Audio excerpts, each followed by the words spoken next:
you set goals, do you feel like your efforts don't do anything? Or you don't even know where to start? Good news! In this video, I'm gonna teach you how to get your goals by planning for what you want in just 5 steps. I'm Hava Schultz, and let's go get those goals. For those of you in my tribe, thanks for coming back to spend a little bit of time with me. And for everyone else, welcome and consider subscribing to join us. I want to preface this video by saying that I am thinking in the context of big, challenging goals. And I recognize that what is big and challenging may be different for different people, but as long as it's challenging for you, the same steps should apply.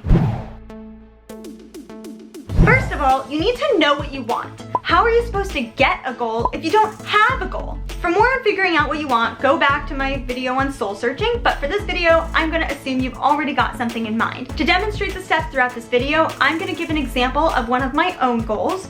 So here's the example, but it's a true goal. My goal is to create a community of subscribers on YouTube in 12 months by creating, optimizing, and promoting my YouTube channel. I know I bleeped out the number of subscribers, and that's simply because I'm just not interested in hearing what people have to say about my lofty goal, and I'll probably share with you at some point in the future what that number was, but for now, it's more important that I guard my confidence. The point is, I do have a specific number, and I know exactly what I want.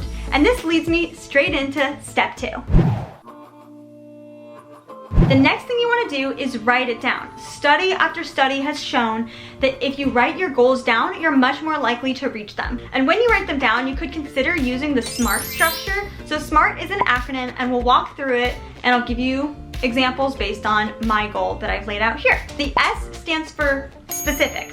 So I said that I want to reach subscribers. That means I have a specific number, and I think numbers do help make things specific, but if you do have a qualitative goal, it's okay. Just be really intentional about the adjectives and adverbs you use to describe whatever the situation is. M is for measurable, so this needs to be something that you can track. Obviously, with a number of subscribers, I'm able to see how close is my tribe to growing to the level that I am looking to make it. Again, if it's qualitative, you'll find some other ways to track your goal. I do believe this is important because not every goal is quantitative and number-based. Then we have the A, which usually stands for attainable, although I've also seen it written as actionable, and I like that because this typically has to do with the how. Can you take steps to actually make this happen? Because if you don't have steps to make it work, it's not going to work. What actions, what steps do you need to take? In my example, I need to create, optimize, and promote. I specifically laid those out, and there are steps within those, of course, that I will briefly mention in a later step, but the point is I know the actions I need to take. R is for relevant or realistic, and for me that meant looking up, has this been done before? Who's done it? How many people have done it? How possible is this? So looking up to see if my goal is something that has been done, but my caveat is, what if you are trying to break a record?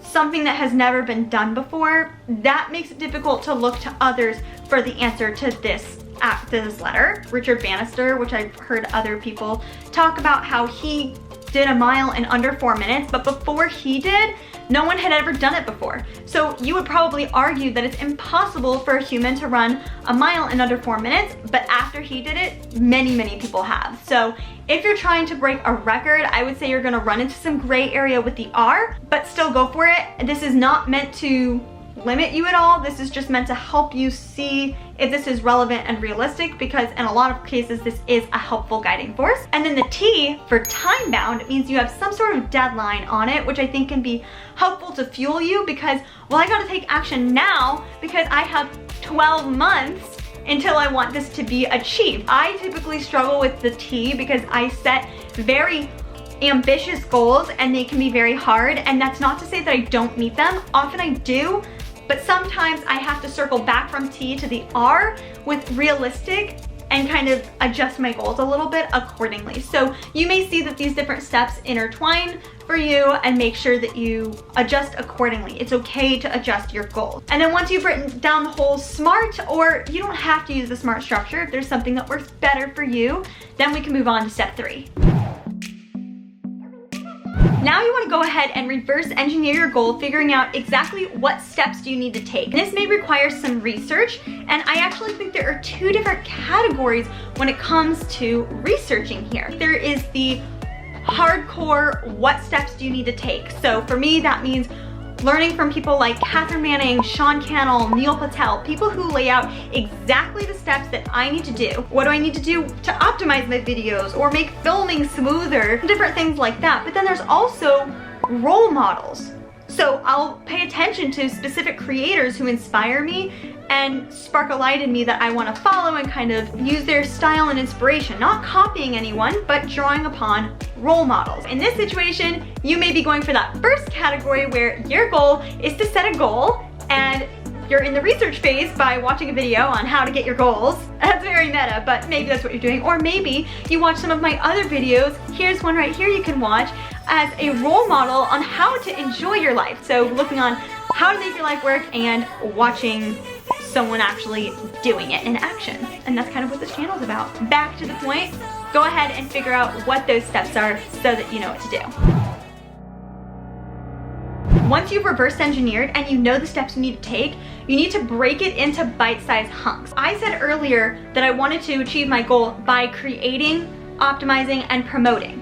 And that demonstrates my first idea here, which is to break it into categories. Before I broke it into categories, I was collecting information from all these different sources of things to do. I need to film, I need to edit, I need to plan and come up with keywords and titles and thumbnails and descriptions and tags and share on my Instagram and Facebook and maybe get involved in other social platforms, and just so much work. There's more things I didn't even mention just now. And that is so overwhelming. So I broke it down into create, optimize, and promote. And then of course I've got the steps within each category, and I stay really focused on each one that I'm doing. So although I just shared a lot of my YouTube process, in fact I even feel like my heart beating and so much blood pumping because that is just so overwhelming. Truly, besides for that moment right there, I am focused right now on filming. And all I'm thinking about is filming. I will edit later. I will optimize later. I will write my description later. I will promote it later, but I can't think about it right now because I have to stay focused on this particular bite. Break it into bite-sized pieces or categories, and then go ahead and set up some sort of schedule for yourself. I have an ongoing goal, so mine is kind of cyclical. So for that reason, mine is broken into a weekly situation. And at first I had a very structured and rigid approach of doing this on this day and this on this day and this on this day. Now it's a lot looser, and I find that I'm more productive with the more relaxed, looser approach because I don't personally become lax and not do things. It just lowers my stress level, which allows me to tap into more productivity. But you may not have a cyclical goal. Maybe yours is something you do on a weekly basis, or maybe it's something you take steps on a monthly basis or every 6 months or whatever, but it could be a one-time goal. So I'm gonna use the example of planning a fancy vacation. Let's say you've determined that it's gonna take you 1 year to set this up. You'll spend the first 8 months doing your financial part of things, earning money and stuff, and then you'll spend the next 4 months actually planning the vacation. So your two categories would be the financial part and the planning part. And in those 8 months, then you'll break it down into those sub-steps. Like I mentioned earlier for mine, creating has planning and filming and editing. Well, your financial part might have certain milestones within the 8 months of how much money you intend to earn. You may break it down by different side hustles you're gonna work on to earn that extra money. And then in the planning phase, you may have things like building an itinerary and researching activities in the location that you're going, buying plane tickets, reserving a hotel or a rental car, or whatever it is based on your specific situation. And by the way, if you are into travel, go ahead and click here to see a whole bunch of videos with different travel ideas based on things I've done. I've gone to 10 countries and done some different things around the US. So that's a good one for you if you're into travel. But as far as breaking it back down into bite-sized pieces, that is almost the last step. But clearly I said 5 steps and this is step 4. So let's hit step 5 so that you can really make this all happen. I want to just recap the steps up till now so that everything feels a little bit more complete for you as we go into this last step. So first, you know what you want. Then you write it down. Then you reverse engineer it to figure out the steps, and then you take those steps and put them into bite-sized pieces.